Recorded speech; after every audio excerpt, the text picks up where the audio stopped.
Okay, everybody ready? It's unfortunate that we have to be here again.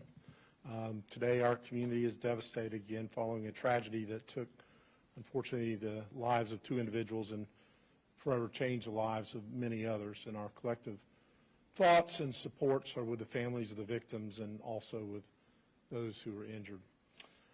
The safety of our city is our #1 priority, and we will not tolerate crime in our city, and will leverage every single tool that we have available to keep our city safe. In light of this morning's tragedy, I'll be issuing a local state of emergency for establishments within the downtown entertainment area that will end alcohol sales at midnight and implement a curfew at 1 a.m. to 5 a.m. We don't make this decision lightly, and we have pursued a number of measures before reaching this point. Following another tragic shooting downtown, 34-year-old Joseph Torres, we implemented a series of new safety measures, including additional police officers and code enforcement officers, implemented coordinated entry that included weapon screening, and started a SAFE program that included equipping our businesses with additional safety measures, including metal detectors, ID scanners, wands, and security cameras. We want a downtown that is fun and vibrant, but we have experienced lately that brazen criminals are willing to come downtown and shoot and kill innocent victims right in front of our police officers. And it's unfortunate that the changes in the state concealed weapons laws have made it even easier for people to carry guns and bring guns downtown. Honestly, I am frustrated to have to stand in front of you all and again share the news that we have senselessly lost another life due to gun violence, and that's why we are taking this very serious measure of ending alcohol sales at midnight and implementing a curfew for 1 a.m. I am grateful for the Orlando police officers who acted swiftly and heroically to arrest a suspect and prevented this tragedy from becoming even worse. I'm going to turn it over to the Chief to give you an update on what they have learned.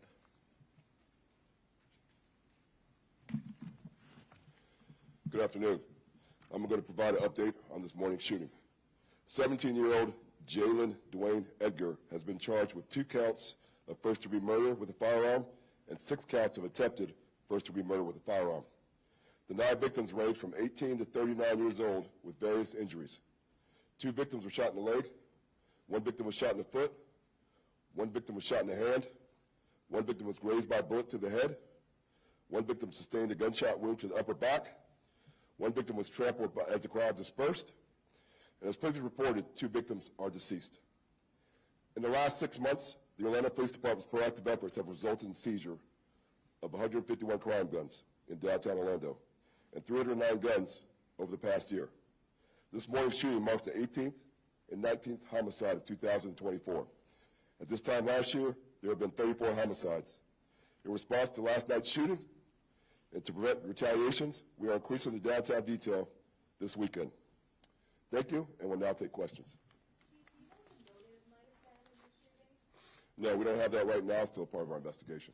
Do you know how the 17-year-old became in possession of the weapon or what he was doing downtown so late last night? No, that's also a part of our investigation. We're investigating where the gun came from and actually why, with his friends, why he was down there. Chief, when many people go out, you look for a sense of security. When you see all of those police officers in one place, you tend to feel a little safer.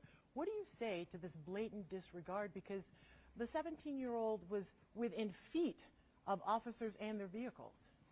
So there's a lot of good people who come downtown, but there's a lot of bad actors. Some people just don't care. Whatever their beef is, their issue with somebody, they're going to shoot no matter what.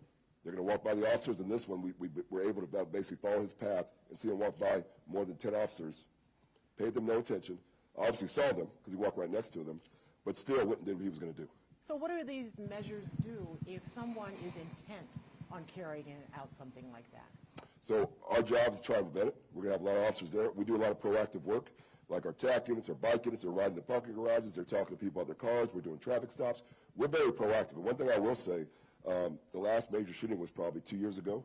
And if you're going to have that many people downtown and there's no way of checking people for weapons, checking people what their intent is, every once in a while you're going to have these kind of issues. But as the mayor said, the city's taking steps to prevent this. We've tried a lot of different things, and now we're going to try this.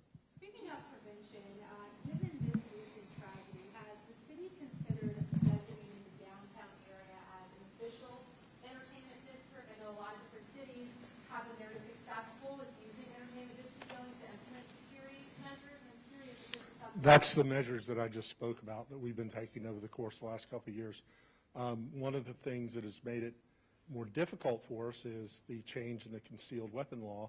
Now anybody can carry a gun, and we can't screen and take a gun away from somebody unless we know they're a felon or there's some other reason that they can't carry it. But people are carrying more guns pretty much everywhere. It's not just downtown. People can carry guns everywhere.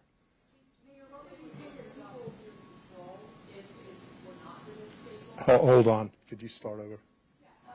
Chief, would it be easier for you, without this state law, because having measures like that in place?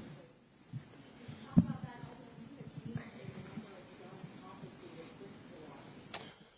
So we were seizing a lot of guns before the law changed, and we're still seizing a lot of guns to this day.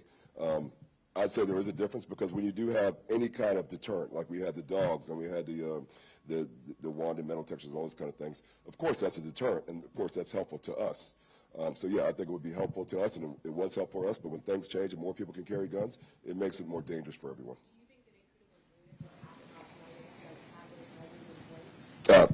I have no idea. I mean, it could have, but it's hard to say.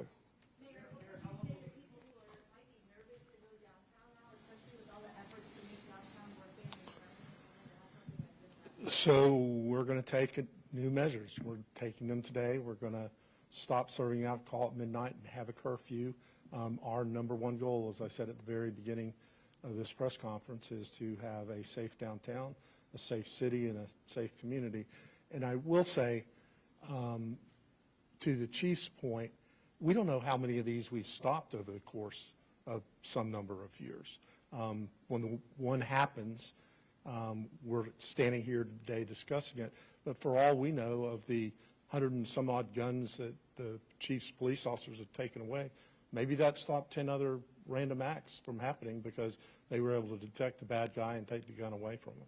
Mayor, how long do you envision these local state emergencies? How long do you see this curfew as? So under my emergency powers, I can do it for 7 days. So we will consider what the next step is during the course of the next week. In this case, this was a 17-year-old out that late.